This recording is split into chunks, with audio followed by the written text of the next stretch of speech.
4.3 희생되신 우리 희생자들 명복을 다시 한번 빌면서 다시는 그러한 역사적 비극이 없도록 돌아보는 하루가 되기를 기원하겠습니다. 이제 오늘 우리 더불어민주당의 수도권 강원 지역 경선이 이루어집니다.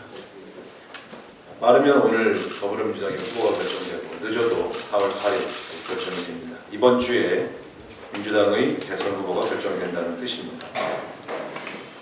경선 과정에서 우리 후보들이 선의의 경쟁을 하셨고 매우 건강한 대선 후보 경선이었다 이렇게 평가합니다. 그러나 어쨌든 경선은 경선이었기 때문에 일부 지지자들 사이에 조금 서운한 마음도 있고 그렇다 하시더라도 서로 협력해서 정권 교체라고 하는 공동의 목표를 위해서 힘을 합치는 그러한 한 주일이 되도록 최대한 노력을 다하자 이렇게 말씀을 드리겠습니다. 승자는 승자대로, 패자는 패자대로 우리는 공동의 꿈을 갖고 가는 동지다 이런 마음 변치 않기를 바라고 지지자들 또한 아름다운 경선이었다고 평가하면서 서로 힘을 맞잡고 대한민국의 변화를 위한 정권 교체에 힘을 모아주실 것을 당부드립니다. 이번 주는 남북 스포츠 교류가 본격화되는 그러한 한 주간이 되겠습니다. 대한민국의 여자 축구 대표단이 평양을 방문해서 국제대회에 참석을 하고 지금 북한의 여자 아이스하키 선수단은 대한민국에 현재 입국한 상태입니다. 4월 6일 남북 아이스하키 대결이 있습니다. 승패와 상관없이 우리가 다시 한번 한민족으로서 동질감을 회복하는 그러한 계기가 되기를 바라겠습니다. 북한의 핵무기가 미사일 발사 등에 대한 우리들의 경각심은 그대로 갖추면서도 또한 그러나 스포츠 선수들을 따뜻한 동포애로 맞이하는 그러한 지혜를 발휘해달라 이렇게 말씀을 드리겠습니다. 어제 저는 상주 재보궐선거 지역을 다녀왔습니다. 대구 경북의 분위기가 바뀌고 있다는 것을 피부로 실감했습니다.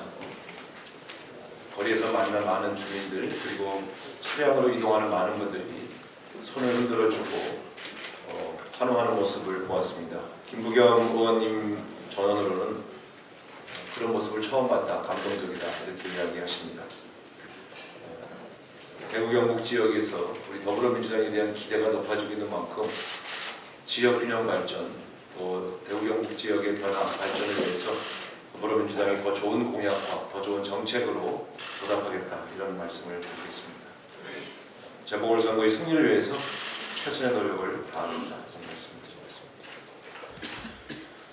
오늘 보도에 따르면 신한은행에서 시효 소멸된 채권을 소각하기로 했다 이렇게 보도가 되었습니다. 약 4,400억 상당의 채권을 소각하는 것이며 이 혜택은 2만여 명이 혜택을 보게 되어 있습니다. 20대 총선이 끝나고 더불어민주당 원내에서 가계부채 문제 해결, 특히 악성 채권으로 고생 많은 우리 서민층들을 위해서 죽은 채권을 소멸시키자 이런 운동을 했고 그 결과 약 25만 명 정도가 혜택을 받았는데 오늘 시중은행에서 처음으로 이 대열에 동참해 주신 것에 대해서 환영하면서 다른 은행권의 동참도 촉구하고자 합니다. 어차피 채권을 상환할 능력이 없는 악성 채권의 채무자들은 이런 혜택을 통해서 정상적인 은행 거래를 다시 하고 다시 생활이 정상화되도록 도울 필요가 있다는 점에서 가계부채 대책의 한 일환으로 악성 채권의 소각을 다른 은행들도 동참해 주실 것을 당부드리고자 합니다. 이상입니다. 이어서 김영조 최고위원의 발언이 있겠습니다.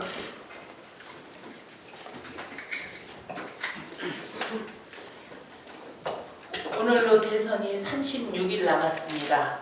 더불어민주당은 지난주 호남, 충청, 영남권 순회 경선에 이어 오늘 수도권과 강원, 제주 경선이 치러질 예정입니다. 오늘 경선에 전체 국민 선거인단 중 60%가 넘는 선거인단이 몰려 있습니다. 네 분 후보들께서 지금까지 해오신 것처럼 공정하고 치열하게 경쟁을 펼쳐주시고 마지막 순간까지 최선을 다해주실 것으로 믿습니다. 어제까지 전화 ARS 현장 투표를 통해 더불어민주당 경선에 참여해주신 전국의 국민 선거인단 여러분께 깊이 감사 인사드립니다. 200만 명이 넘는 국민들이 참여해 정당의 역사상 유례가 없는 축제인 이번 경선의 주인공은 바로 국민 여러분이십니다. 더불어민주당의 국민 선거인단 경선은 한국 민주주의 역사에 길이 남을 역사적인 사건이 될 것입니다. 대한민국 정치에서 사라져야 할 자유한국당이 대통령 후보까지 냈습니다. 헌법과 법률을 위반해 헌정사상 최초로 탄핵된 박근혜 전 대통령을 만든 정당이 박 전 대통령이 구속된 날에 대선 후보를 내고 정권을 재창출하겠다고 하니 기가 막힙니다. 헌법을 위반하고 국정을 농단한 정권을 재창출하겠다는 말입니까? 이승만 정권 자유당은 대통령이 하야한 이후 역사 속으로 사라졌습니다. 자유한국당 또한 역사 속으로 사라져야 마땅한 정당 아니겠습니까? 자유당이 대선에 후보를 내는 것은 이승만 자유당이 정권을 재창출하겠다며 이기붕을 후보로 내겠다는 것과 뭐가 다르겠습니까? 자유한국당이 아직까지 사라지지 않고 대통령 선거에 후보를 낸다는 것 자체가 전 세계의 부끄러운 일입니다. 한마디로 나라망신입니다. 후보를 내는 것도 문제지만 그 당의 후보가 된 분은 형사재판을 받고 있는 피고인 신분입니다. 피고인이 대통령 후보로 출마한 것 자체가 해외 토픽감입니다. 전 세계 또 한 번 부끄러운 일입니다. 자유한국당은 대통령 탄핵과 구속으로 나라 망신을 시킨 것도 모자라 또 한 번 나라 망신을 시키고 있는 것입니다. 그 당 후보의 막말과 철진한 색깔론에 대해서는 제가 굳이 논하지 않겠습니다. 국민들께서 그 당과 그 당의 후보의 말을 듣고 싶어 하지 않으실 것입니다. 국민 여러분께서는 자유한국당 후보에게서 나오는 막말에 귀를 닫으시고 36일만 참아주시기 바랍니다. 주말 사이에 난데없이 박근혜 전 대통령 사면 논란이 있었습니다. 이 자리에서 감정 싸움이나 말꼬리 잡기를 이어갈 생각은 없습니다. 다만 다음부터는 실언을 하시거나 국민들께 오해를 불러올 수 있도록 해석되는 말씀을 하셨을 경우 솔직하게 해명하고 바로 잡으셨으면 좋겠습니다. 실언이나 실수를 지적당하면 오히려 뭐가 문제냐면 상대방을 공격하는 적반하장의 태도를 보인다면 박근혜 전 대통령이 지난 4년간 보여준 독선과 뭐가 다르겠습니까? 우리 당이 10분의 1 수준의 규모의 내부 경선에서 압도적인 지지를 얻었다고 벌써 대통령이 다 된 듯한 태도를 보이시면 국민들 보기에 좋지 않습니다. 상대방을 보지 말고 국민을 보고 정치합시다. 이상입니다. 이어서 전해철 최고위원의 발언이 있겠습니다. 세월호 인형 작업이 계속되고 있고 이번 주 안에는 육상으로 거치가 예정되어 있습니다. 더불어민주당의 세월호 대책에 위해서도 이번 주에 현장에서 그 확인 작업을 함께 하도록 하겠습니다. 세월호 참사는 정부의 초기 대응이 부실하게 이루어져 304명이 안타깝게 희생된 참사이고 박근혜 전 대통령에 대한 국민적 불신임을 초래하게 된 촉구하게 된 또 원인 중 하나였습니다.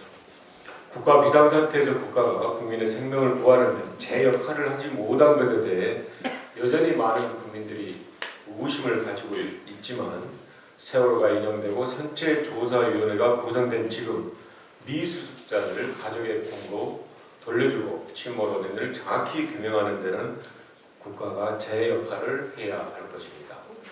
따라서 향후 진행될 선체조사위 활동이 중요하고 해수부는 선체조사위와 긴밀한 협의 체계를 갖추고 그 과정을 국민에게 투명하게 알려 진실을 밝히는 과정에서 논란이 생길 여지를 없애는 게 필요합니다.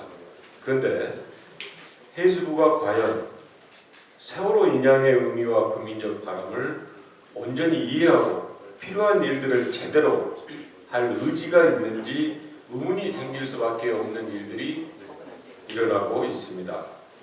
세월호 선체 및 화물과 같이 침몰 원인 분석 등 진실을 확인할 단서가 될 수 있는 모든 것들은 선체조사위원회와 반드시 협의해 진행해야 함에도 선조위에 통보 없이 세월호 내 화물을 제거하는 등 선체조사위원회를 배제하는 독단적인 태도를 보이고 있습니다.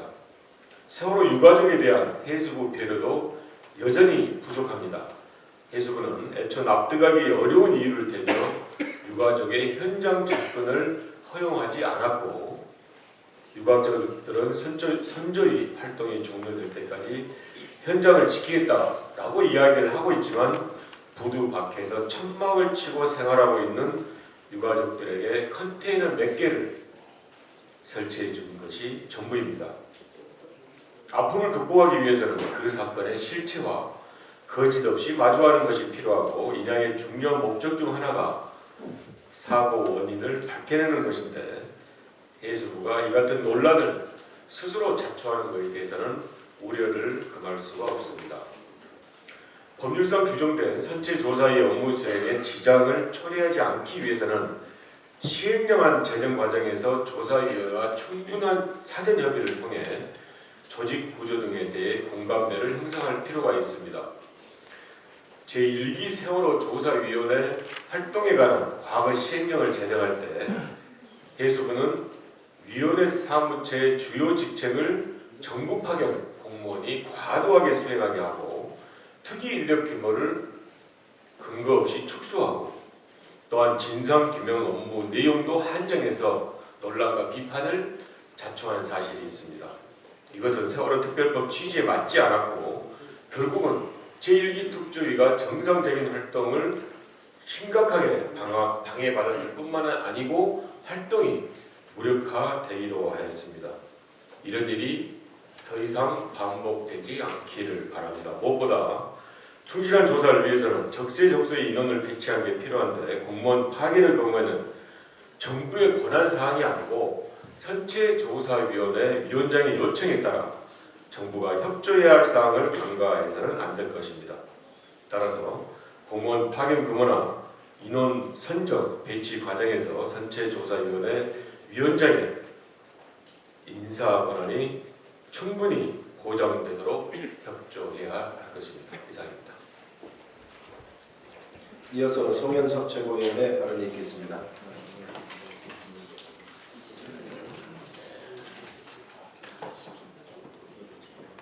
민자당을 기억하십니까?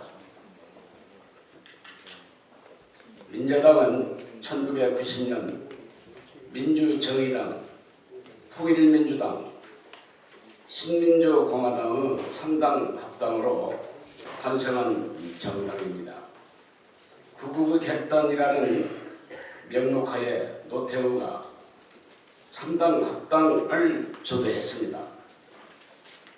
민자당은 이후 양심수 및 민주화운동, 사회운동, 학생운동에 대한 대대적인 단합을 했습니다. 한나라당 차태기 사건을 기억하십니까? 2.5톤 탑차 한 대 분량의 현금을 트럭채로 받아서 불법 대선 자금으로 살포한 사건입니다. LG그룹으로부터 현금 150억 원이 실린 트럭을 받았습니다. 삼성그룹으로부터 국민채권 등의 방식으로 152억 원을 받아냈습니다. SK그룹으로부터 100억 원을 받았습니다. 자유한국당은 무엇입니까? 민자당에 뿌리를 두고 차태기 사건의 한나라당을 개성해서 새누리당을 만든 것이었습니다. 박근혜 최순실 게이트로 경쟁육착과 국정농단이 백일하에 드러나자 당명을 자유한국당으로 바꾼 정당입니다. 독재야합, 부정부패, 경쟁유착, 그야말로 불이 붙어 썩은 정당입니다. 다시 국민과 함께 명령합니다. 자유한국당은 당장 해체하라. 이상입니다.